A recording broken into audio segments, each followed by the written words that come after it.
Study in abroad. Yes, मैं अपने batch में एक लौती हूँ जो फर्स्ट अटेम्प्ट में ही फॉरेन कंट्री जा रही हूँ। और सिर्फ इतना ही नहीं, मेरे पेरेंट्स ने सिर्फ एक क्लिक में जाना कि मुझे कब फॉरेन जाना चाहिए। आप कितने अटेम्प्ट में फॉरेन जाएंगे? अभी जाने, एआई एस्ट्रोलॉजर है ना, ये सब जानता है, पूछ के देख लो।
तो लास्ट पोस्ट के बाद 2 मिनट का ये मौन रखा गया था। आप कुछ कहना चाह रहे हैं कर्नल शैलेंद्र, और उसके बाद वो सलामी दी गई, वो राउस धुन जो उसके बाद हमने यहाँ पर सुनी। मैं आप सभी को एक छोटा सा करेक्शन बता दूं। हम बार बार मेंशन कर रहे हैं शायद कि वॉल पर जाकर आप अपना नाम ढूंढते हैं। एक इस वॉर मेमोरियल की खासियत ये है कि आप उसके एंट्रेंस पर जो एक आदमी वहां पर ऐप लेके बैठा हुआ है, जैसे ही आप उसे नाम बताएंगे वो आपको बताएगा immediately wall number 3 column number 7, straight away आप अपनी जगह पहुंच जाएंगे। इसमें आपका समय बचता है, आपको ढूंढना नहीं पड़ता, आप स्ट्रेट अवे उस जगह पहुंच सकते हैं। अगर आप आपकी रेजिमेंट डालते हैं या उस वीर सिपाही का नाम डालते हैं, स्ट्रेट अवे आप वहां पहुंच सकते हैं, क्योंकि अदरवाइज इतनी बड़ी जगह में आपको बहुत ज़्यादा टाइम लगता। मुझे लगता है कि आज सबसे बढ़िया बात यह है कि आप स्ट्रेट अवे, ना लेफ्ट ना राइट, एंट्रेंस पर ही आपको जवान बता देता है अगर आप उसका इस्तेमाल करें, जो कि अपने आप में एक बहुत एडवांस फैसिलिटी है।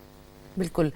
बहुत से ऐसे भारतीय हैं जो व्यक्तिगत रूप से किसी शहीद को न जानते हों, लेकिन वो जब अंदर जाते हैं तो वहाँ कर्नल सिंह अंदर जाकर, वॉर मेमोरियल में जाकर, अलग अलग जो शहीद हैं जिन्होंने बलिदान दिया, उनके नामों को पढ़कर उनके बारे में उनकी कहानियाँ और चर्चाएं जिस तरह से रही हैं उनको पुनः याद करते हैं। और शायद इसीलिए वहाँ पर अंदर जाकर उन नामों को पढ़ने का सुख अलग है। ये तस्वीरें वॉर मेमोरियल से आ रही हैं और वहाँ जैसा हमने कहा कि अब प्रधानमंत्री नरेंद्र मोदी वॉर मेमोरियल से बाहर जा रहे हैं और संभवतः वो विजिटर्स बुक में एक संदेश लिखें। Even this visitor book is a digital visitors book है और इसमें वो अब संदेश लिखेंगे बतौर प्रधानमंत्री। आज के दिन जो कि 75वां गणतंत्र दिवस है, ऐतिहासिक मौका है भारत की स्वतंत्रता के लिए, और आज गणतंत्र दिवस के मौके पर प्रधानमंत्री नरेंद्र मोदी एक खास संदेश लिखते हुए भारत के गणतंत्र के नाम और भारतवासियों के नाम, क्योंकि गणतंत्र देश के लोगों से है, देश की विविधता से है, देश की अनेकता से है, इसलिए प्रधानमंत्री आज एक खास संदेश देश के गणतंत्र के नाम, देश के लोगों के नाम लिख रहे हैं इस डिजिटल विजिटर्स बुक में। और वो तस्वीर भी उन्होंने क्या लिखा है थोड़ी देर बाद सामने आएगी कि प्रधानमंत्री ने आज संदेश में क्या लिखा है। और अब वो वहां से वॉर मेमोरियल से बाहर जाते हुए और अब सीधे रुख करेंगे कर्तव्य पथ का, जहां पर राष्ट्रपति द्रौपदी मुर्मू परेड की सलामी लेंगी और उनके साथ मुख्य अतिथि होंगे फ्रांस के राष्ट्रपति इमैनुअल मैक्रोन। तो ये तस्वीरें इस वक्त सीधी नेशनल वॉर मेमोरियल से हम आपको दिखा रहे हैं, जहां से प्रधानमंत्री नरेंद्र मोदी, रक्षा मंत्री राजनाथ सिंह प्रस्थान करते हुए सीधे बढ़ेंगे कर्तव्य पथ की ओर, जहां पर वो तमाम दर्शक भी इस वक्त मौजूद हैं जिनका उत्साह देखते ही बन रहा है। आप देखिए कि कितनी जबरदस्त ठंड है सुचरिता। सुबह सुबह हमने देखा कि कितना कोहरा भी जबरदस्त लगा हुआ है, लेकिन सुबह सुबह पहुंच जाते हैं, कतारबद्ध तरीके से अपनी सीट चुनते हैं, वहां पर बैठ जाते हैं और एक अलग ही जोश जब वहां पर परेड शुरू होती है, वो फ्लाई पास्ट वहां पर देखने को मिलता है और जिस तरह से हुंकार भरते हुए, गर्जना करते हुए वो फाइटर जेट्स नजर आते हैं, वो छटा देखते ही बनती है। और कुछ ऐसी ही तस्वीरें धीरे धीरे कर अभी जब कर्तव्य पथ पर यह कार्यक्रम शुरू होगा, वो तस्वीरें हमें सामने हमें देखने को यहां पर मिलेगी। और जिस तरह से मेरी सहयोगी सुचरिता ने आपको बताया कि खास मेहमान इमैनुअल मैक्रो, फ्रांस के राष्ट्रपति, जो इस वक्त वहां पर होंगे और इसका साक्षी वो भी बनेंगे। और ऐसा दूसरी बार है, जिस तरह से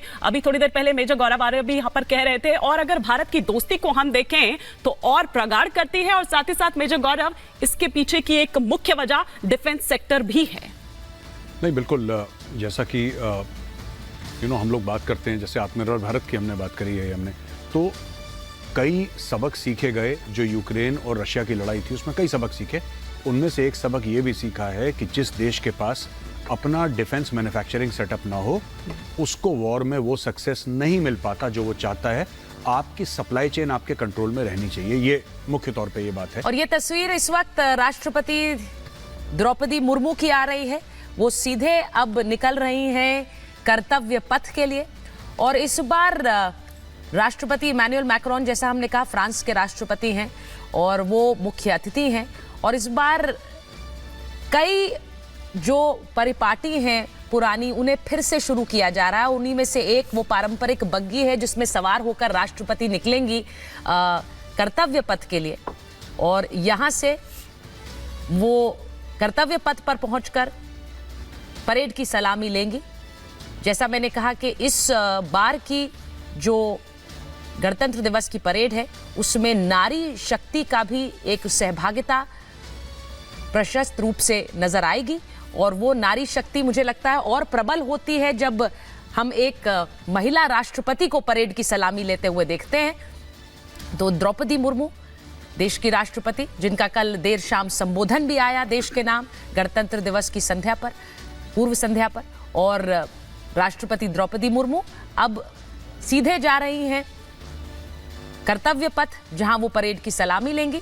और उनके प्रेसिडेंट्स बॉडीगार्ड्स, यानी कि राष्ट्रपति के अंगरक्षक, उन्हें एस्कॉर्ट करते हुए जो अपनी पोजीशन ले चुके हैं। जो तस्वीरें आप देख रहे हैं, राष्ट्रपति के अंगरक्षक, प्रेसिडेंट्स बॉडीगार्ड, जो अपनी स्थापना के इस बार 250 साल पूरे कर रहे हैं। भारतीय सेना की सबसे वरिष्ठ रेजिमेंट है प्रेसिडेंट्स बॉडीगार्ड्स, और वो ही राष्ट्रपति द्रौपदी मुर्मू और फ्रांस के राष्ट्रपति इमैनुअल मैक्रोन को एस्कॉर्ट करेंगे। करेंगे